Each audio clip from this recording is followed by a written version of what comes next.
मनापासून काहीही मागितलं की ते भेटतंच. तसंच माझ्यासोबतही झालं आहे. शेवटी मनापासून इच्छा होती माझी की नवीन देवघर घ्यायचं, तर ते स्वप्न ना माझं पूर्ण झालेलं आहे. नवीन देवघर घरी आणून त्याची पूर्ण सजावट केलेली आणि देवाची स्वच्छता करून ना भक्तिभावाने ना देवाची स्थापना केलेली आहे. तर या ब्लॉगमध्ये ना नवीन देवघर घेतल्यापासून ते देव स्वच्छ करून सुंदर पद्धतीने मांडण्यापर्यंतचा ना संपूर्ण प्रवास मी तुम्हाला दाखवणार आहे.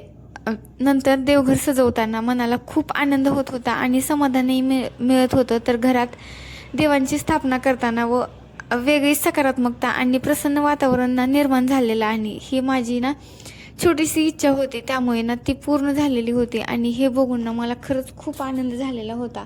कारण इच्छा काही छोटी असो किंवा मोठी, पण ना ती वेळेला मिळणं ना खरंच खूप महत्त्वाचं आहे. आणि तेच माझ्यासोबत झालेलं होतं. कारण मला ना म्हणजे मी भरपूर दिवसाचं म्हणत होते की मला ना देवघर घ्यायचं आहे नवीन, पण ना ते काही ना काही कारणावरून राहतच होतं. पण मला ना श्रावणाच्या अगोदर घ्यायचंच होतं. त्यामुळे ना मी ठरवलंच होतं की मला ना या श्रावणामध्ये म्हणजे श्रावण चालू होतानाच मला देवघर घ्यायचं आहे. पण ते काही शक्य नाही झालं, कारण श्रावण तर म्हणजे 2 दिवस अगोदरच चालू झाला. पण मला ना ते काही पॉसिबल नाही झालं. त्यामुळे ना पण आणखी श्रावण चालूच आहे, त्यामुळे म्हटलं की जाऊ दे, म्हणजे संपलेलं तर नाही आहे, आणखीन चालूच आहे. त्यामुळे ना मला जे देवघर घ्यायचं होतं, किती दिवसाचं आम्ही बघत होतो हे देवघर, एकदा बनवायला पण टाकलं. पण ते असं झालं, बनवायला दिलं आणि त्या म्हणजे आम्हाला जायला थोडा लेट झाला. 1 महिना सांगितलं होतं त्यांनी, 1 महिना लागेलच म्हणून. आणि 1 महिन्याने जेव्हा आम्ही गेलो तर त्यांचं म्हणणं असं होतं की आम्ही लवकर केलं होतं. त्यांनी आम्हाला कॉल केला, पण मग आम्हाला काही लगेच नाही जाणं झालं. तर तोपर्यंत ना ते देवघर त्यांनी दुसऱ्यांना पण देऊन टाकलं होतं. त्यामुळे ना तेव्हा खरंच खूप वाईट वाटलं होतं की म्हणजे आम्ही जी डिझाईन ती बनवायला सांगितली होती, असं बनवायला सांगितलं होतं, ते त्यांनी काय म्हणजे दुसऱ्यांनाच दिलं. पण मग तेव्हा थोडं वाईट वाटलं. पण म्हणलं आता नेक्स्ट टाईम तरी जेव्हा घेऊ ना तेव्हा आता बनवलेलंच घेऊ, डायरेक्ट बनवायला टाकायचं काही म्हणजे झंझटच नको. त्यामुळे ना आम्ही डायरेक्ट बनवलेलंच देवघर घेतलं होतं. देवघर ना म्हणजे खरंच म्हणजे आम्ही असं ठरवलंच नव्हतं की आम्ही ज्या दिवशी गेलो घ्यायला त्या दिवशीच घरी येईल म्हणून. आणि खरंच तसं झालं. म्हणजे आम्ही ना फ्रायडेला गेलोत, संध्याकाळी ऑफिसवरून घरी जाताना देवघर बघितलं. आणि त्यांनी ना फक्त आम्हाला त्यांनी लाईट लावून दिलेली नव्हती, म्हणजे त्यांनी लावलेली नव्हती. तर त्यांचं म्हणणं होतं की 15 ऑगस्टची सुट्टी येणार आहे, तर तुम्ही ना 16 तारखेला देवघर घेऊन जावा. आणि 14 तारखेला आम्ही ना नाईटला सांगितलेलं आणि 15 तारखेला एकच दिवस होता. त्या दिवशी 15 ऑगस्टची सुट्टी असल्यामुळे काय आम्हाला घरी घेऊन येता आलं नाही. पण मग त्या दिवशी एवढं मला म्हणजे मी दिवसभर उत्सुकता होती मला की कधी घरी घेऊन येऊ आपण, कधी घेऊन येऊ. आणि एक दिवस पण असं कटत नव्हता. त्यामुळे ना खरंच खूप भारी वाटत होतं. आणि दुसऱ्या दिवशी ना 16 तारखेला एवढं सकाळी लवकर उठून ना मी यांच्या पाठीमागे लागली होती, जावा ते दुकान उघडलं असेल घेऊन या, जावा ते दुकान उघडलं असेल घेऊन या. आणि खरंच मी त्यांना घरी बसूच नाही दिलं. म्हणलं तुम्ही अगोदर म्हणजे तिथं दुकानात जा, बघा.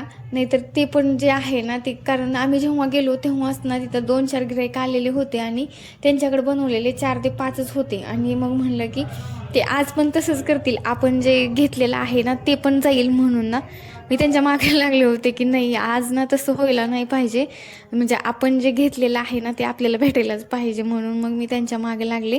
आणि मला त्यांनी कॉल करून सांगितला की नाही, आता ना असं नाही होणार म्हणे, ते मंदिर ना गेलेलं आहे आणि आपल्याला काही नाही भेटणार म्हणे. आणि नंतर मग मला खरंच नाही वाटलं. तर ते मला येऊन म्हणे की नाही म्हणे, ते मंदिर होतं तिथं, पण मग मलाच ना पैसे थोडे लागणार होते, त्यामुळे मग मलाच तर ते पैसे ना मला लागणार होते थोडे ऑफिसच्या कामासाठी. ते तर मला ना ते GST ते भरायचे आहे, तर त्याच्यासाठी मला पैसे लागणार आहे. त्यामुळे मी ना ते देवघर कॅन्सल केलेलं आहे. पण मग ते ना माझं मजाक करत होते. पण मला थोडं तरी समजलं होतं की माझ्यासाठी एवढं लांब आलेले आहेत आणि ते डबल म्हणजे किती वेळेस आम्ही तिकडे गेलेलो आहोत. आणि आम्ही 4-5 दुकान पण बघितले होते, पण थोडे ना प्राईस प्रत्येक ठिकाणी ना वेगवेगळ्या सांगत होत्या. त्यामुळे ना आम्ही 4-5 दुकान तर बघितलेच होते. आणि फायनली ना आम्ही जिथून सोफा घेतला होता ना त्यांच्याकडूनच आम्ही मंदिर पण घेतलेलं होतं. आणि ही मोरपीस जी आहे ना त्याची थोडी वेगळीच कहाणी आहे.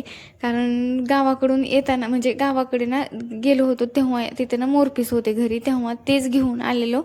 आणि मी तेव्हाच ठरवलं होतं की हे मोरपीस ना जेव्हा आपण मंदिर घेऊ ना तेव्हा मंदिरामध्ये ठेवता येतील म्हणून. आणि मी नाही म्हणलं तर हे मंदिर म्हणजे मोरपीस आहेत ने ती 8-9 महिने झाले वरीच झाले असतील तेव्हापासून ना मी सांभाळून ठेवलेले होते की जेव्हा मंदिर घेऊत ना तेव्हा आपण त्याच्यामध्ये मंदिरामध्ये ठेवता येईल. आणि मध्ये तर ना म्हणजे माझ्या डोक्यातून विचारच गेला होता की घ्यायचं आहे मंदिर ते म्हणून. कारण मी ना तेव्हा अगोदर चौरंगावर देव ठेवले होते.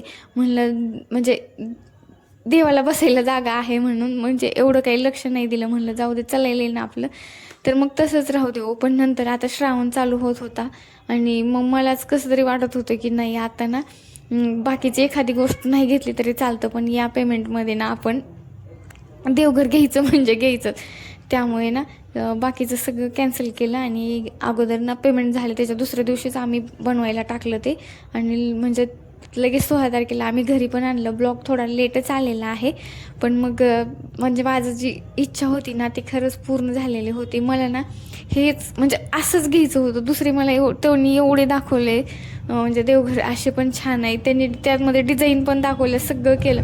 पण म्हणताना एखादी गोष्ट मनात बसली की आपल्याला तीच घ्यायची असती. मग त्याची आपण प्राईस बघत नाहीत किंवा त्याची क्वालिटी बघत नाहीत, काही नाही. आणि माझ्यासोबत तसंच होतं बरं का. मला ना म्हणजे याच्यापेक्षा त्याची क्वालिटी जरी चांगली असली ना तरी ते मला घ्यायचं नव्हतं, कारण मला ना हेच देवघर घ्यायचं होतं. आणि यातल्या यात म्हणजे 2 होते, पण मला इथं जे पाठीमागं ओम आहे ना तेच घ्यायचं होतं. म्हणून मग म्हणलं की हा आता श्रावण पण चालू आहे, आपला एवढा महादेवावर विश्वास आहे तर आपल्याला मंदिर हेच घ्यायचं आहे. म्हणून हे फायनल केलं आणि घरी घेऊन आले ते. घरी आल्यावर ना म्हणजे त्या दिवशी तिथं बघितल्यास तर आनंद झालाच होता, पण घरी जोपर्यंत एखादी वस्तू येत नाही तोपर्यंत आपल्याला विश्वास नाही ना बसत की हा ही आपली आहे. पण जेव्हा आमच्या घरी ही म्हणजे देवघर आणून ठेवलं ना तेव्हा विश्वास बसला की नाही नाही नाही आता ना ही गोष्ट आपलीच आहे. आणि तेव्हा आल्यापासून ना मी लगेच म्हणजे ते आणायला गेलेले होते तोपर्यंतच ना माझी पूजेची तयारी चालू झालेली होती. मी अगोदर देव सगळे क्लीन करून घेतले. नंतर देवासाठी ना आसन नव्हते तर त्या अगोदर आसन घेऊन आली. पुन्हा नंतर ना लड्डू गोपालसाठी पण ड्रेस ते नव्हता तर मग त्यांच्यासाठी पण ते अगोदर वस्त्र घेऊन आली. नंतर पूजेची थोडी म्हणजे तयारी होती ना तीच करायची होती तर ती केली अगोदर. पुन्हा ते आणून ठेवली. प्रसाद बनवायचा होता तर तो बनवून घेतला अगोदरच. माझी इकडे ना निम्मी तयारी झालेली होती. म्हणलं हे कधी पण घेऊन येतील, आले की आपण ना अगोदर पूजा करू आणि म्हणजे तोपर्यंत देव तरी स्वच्छते करून ठेवूत. आणि आता ना म्हणजे इकडे नवीन देवघरात ठेवायचेही होते म्हणून ना म्हणजे पितांबरीने सगळे देव अगोदर स्वच्छ करून ते घेतले. नंतर पूजेची पण म्हणजे ताट ते सगळं मांडून ठेवलं, बेल काढून ठेवलं ताटामध्ये, सगळं बाकीचं आवरून ठेवलं. आणि नंतर ना मी इकडे माझ्या पद्धतीने ना म्हणजे देवघरामध्ये देव ठेवून घेतले. तर तुम्हाला ना हा ब्लॉग कसा वाटतोय तेही नक्की कमेंट करून सांगा. आणि आवडल्यास ना चॅनलला सबस्क्राईब करा आणि कमेंट करून नक्की सांगा. आणि माझी पूजेची मांडणी कशी दिसते ना